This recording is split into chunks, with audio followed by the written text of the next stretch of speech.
예, 마태복음 8장을 함께 살펴보시면서 은혜를 나누도록 하겠습니다. 예, 8장에는 제가 장 주제로 왜 두려워하는가 그렇게 정해봤어요.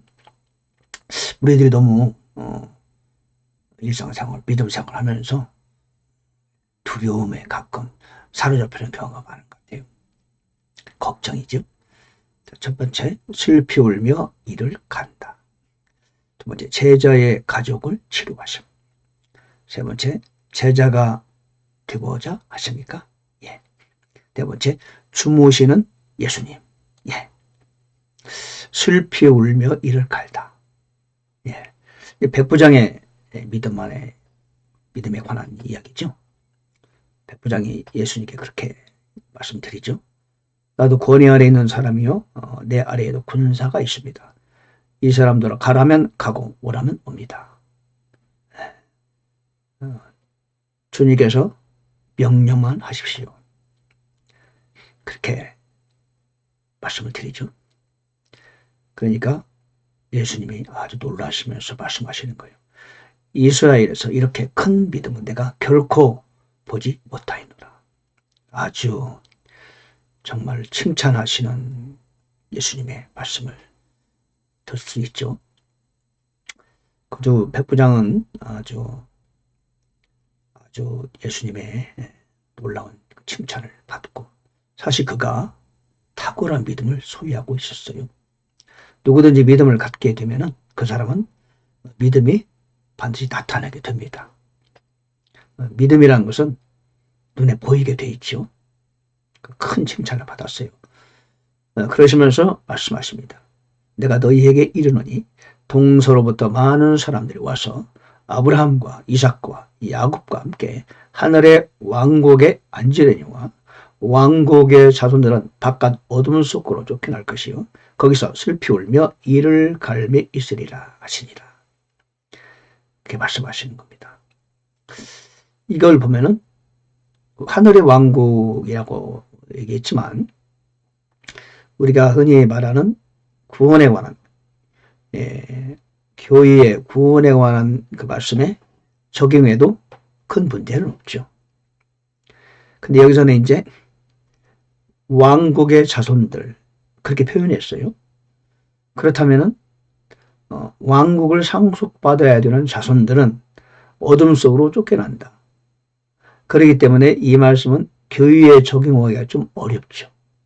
예, 교회에 가입된 저와 여러분들은 일단 구원받고 하나님의 자녀가 되면은 우리가 바깥 어둠으로 쫓겨날 그런 것은 참 이렇게 어울리지 않거든요.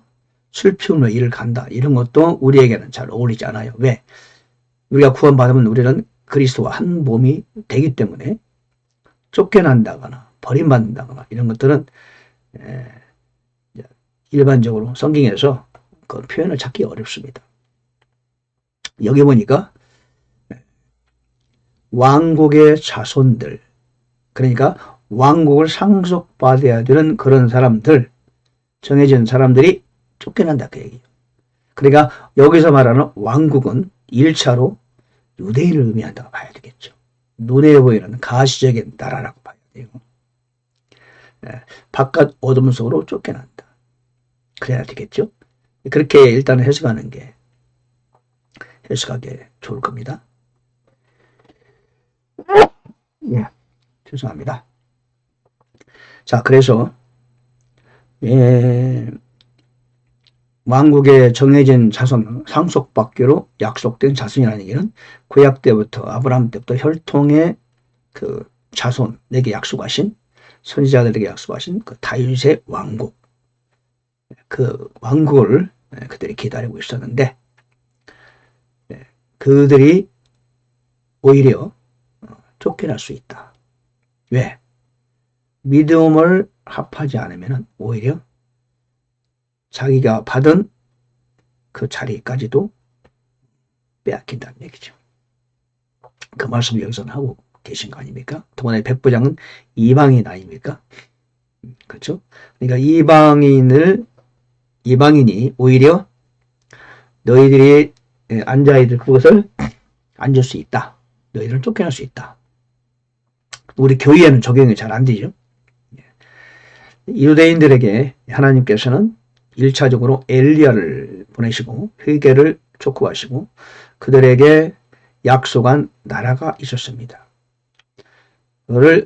그들이 만약에 엘리야도 영접하고 예수 그리스도 영접했다면 교회가 시작되기 전에 그들은 왕국을 아마 상속받았겠죠. 그러나 그들이 예수님의 십자가에 죽게 했어요. 그러냐 그들에게 약속했던 왕국이 2000년 이후로 미뤄진 겁니다. 그리고 그 사이에 교회가 시작되게 된 거죠. 우리가 그 사실을 알아야 됩니다. 모든 6000년의 역사를 교회에 적용할 수는 있어요. 물론 영적으로. 그러나 교회는 지금으로부터 2000년 전에 교회가 탄생되어서 2000년 후에는 하늘로 들림받고 역사에서 사라집니다. 천년왕국 시대에도 교회는 천년왕국 시대에 육체를 입고 백성으로 들어가는 게 아니에요. 예수님과 함께 한 몸이 되어서 전 세계를 통치하는 또 다른 신분의 그런 자리를 차지해서 살아가는 거죠. 영혼세계에 가도 마찬가지입니다. 우리는 하나님과 더불어서 삼위일체 하나님과 새 예루살렘 성에 거하게 되는 거죠. 그리고 다릅니다.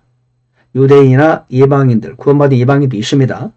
천년왕국을 들어가는 이방인들과 우리는 본질적으로 신분 자체가 다르죠. 그래서 이제 마태복음에 그 천국, 우리 흔히 말하는 천국, 하늘의 왕국은 때때로는 하나님의 왕국, 구원과도 이렇게 좀 합해서 얘기하다가도 믹스돼서 얘기하다가도 어느 경우에는 따로 분리해서 이제 말씀하고 있습니다. 마태복음 7장에서 여러분 잘 아시다시피 나더러 주여 주여 하는 자마다 천국에 들어갈 것이 아니다. 아버지 뜻대로 행하는 자라 들어가리라. 이 말씀은 우리의 교회에 적용하는 건 너무 무리죠. 그 말씀은 가시적인 육체를 놓고 들어가는 유대인들이 기다리고 있는 그 왕국을 염두에 두고 바라는 거죠. 그러나 또 어떤 경우에는 천국, 하늘의 왕국을 말하지만 우리가 들어가는 하늘나라와 이렇게 서로 함께 더불어서 비유로 말하는 경우도 간혹 있습니다. 그래서 마태복음이 왜 어렵냐면 어떤 경우에는 그 천국, 하늘의 왕국을 하늘나라와 함께 동일하게 표현된 경우도 있고 어떤 경우는 천국, 하늘의 왕국을 따로 교회와 전혀 다르게 분리해서 설명하는 경우도 있고 그렇습니다. 그걸 우리가 염두에 두시고 마태복음을 읽으면 좋습니다. 왜냐하면 사실 유대인들은 그들이 예수를 영접하면은 교회에 가입이 되는 거지요. 그리스도 한 몸이 되는 거예요. 그러나 그들은 현재도 유대인들은 0.5%도 안 됩니다. 그리스도인이. 메시아닉 주라고 있지만 그들은 한 1, 2% 되지만 그거는 진정한 교회라고 볼 수 없습니다. 구약 그 율례를 다 지키고 있고 지금도 제사를 드리고 있으니까 갈라디아에서 사도 바울이 그렇게 다른 복음이라고 아주 비난했던 이단의 모습 아닙니까? 유대인들은 지금 전체 전 민족이 그 길을 가고 있습니다. 자, 두 번째 제자의 가족을 돌보아주시고 예수님께서 14절에 보니까 베드로의 집에 들어가서 그의 아내의 어머니가 열병으로 앓아누운 것을 보시고 장모님이죠. 그녀의 손에 손을 대시니 열병이 떠나가고 그녀가 일어나서 그들을 섬기더라. 특별히 이 말씀이 마가복음, 누가복음 다 기록되어 놨어요. 왜 그랬을까요? 예수님께서는 12 제자 중에 한 사람인 베드로의 집을 특별히 방문해서 하셔서 베드로의 장모님을 고쳐주셨다. 예수님의 제자이기 때문에 특별히 돌보아 주신 것이다. 어떤 집을 특별히 가서 고쳐준다는 그런 예는 복음서에 찾기 어려워요. 찾아온 사람은 몰라도 그런데도 예수님께서는 베드로의 집에 직접 찾아가셔서 장모의 열병을 고쳐줬습니다. 그러니까 예수님의 제자가 되면 특별 대우를 받는 건 맞는 거죠. 세 번째, 제자가 되고자 하는가. 예. 어떤 사람이, 이제 서기관이라고 그러는데, 선생님을 따르겠습니다. 그러니까, 여우도 굴이 있고, 공중의 새도 보금자리가 있으니, 인자는 머리에 둘 곳이 없도다. 또 다른 제자 중에 한 사람이, 주여, 먼저 내가 가서 내 아버지를 장사진에게 허락해 주세요. 그러자 주께서 말씀하시기를, 나를 따르라. 죽은 자들로 하여금 죽은 자를 장사진에게 하라. 그러는 나를 따르라. 이 말씀이 무슨 말씀입니까? 즉, 주님을 따르기 원하면은 머리에 둘 곳이 없다는 걸 각오해라. 이런 뜻이에요. 목사에게 세 가지 각오를 해야 한다고 그러죠. 이사갈 준비, 죽을 준비, 설교 준비. 예, 주의 종은 언제라도 거처가 정해지지 않아요. 그래서 주의 종은 자기 이름으로 된 집을 갖지 않는 게 옳은 것이다. 성경적이다. 그런 말을 많이 하죠. 저도 저의 이름으로는 집도 없지만 앞으로도 안 가지려고 제가 생각합니다. 사도 바울이 자기 이름 집이 있었겠습니까? 거처가 없었죠. 즉 인자는 머리에 둘 곳이 없어. 네가 나를 따르기 원하면은 그 정도는 네가 각오를 해야 돼. 그렇죠? 아버지를 장사 지내는 거 그것조차도 가족의 율례, 사회적인 관례, 가족을 돌보는 거 이것도 안 돼. 우선순위로 둘 수 없어. 후순위로 미뤄. 그런 것입니다. 주님을 따르려거든 희생을 감수해야 된다. 네 번째, 주무시는 예수님.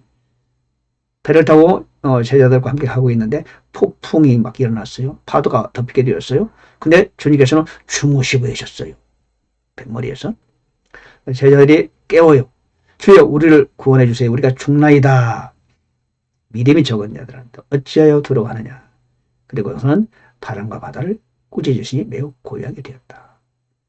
주님이 주무셨나요? 주무실 리가 없죠. 주무셨다 하더라도 그분은 주무시도 졸지도 아니하시죠. 그렇죠? 주무시는 것 같을 뿐이지 그분은 안 주무세요. 우리와 저와 같이 배 안에 계셔요. 그분은 우리 배에 같이 타고 계셔요. 내가 차를 타고 가면은 내 차에 동승하고 계셔요. 배를 우리가 타고 가면은 배에 같이 타요. 비행기 타고 가잖아요. 비행기에 같이 옆에 동석하고 계셔요. 걱정할 필요가 있다 없다?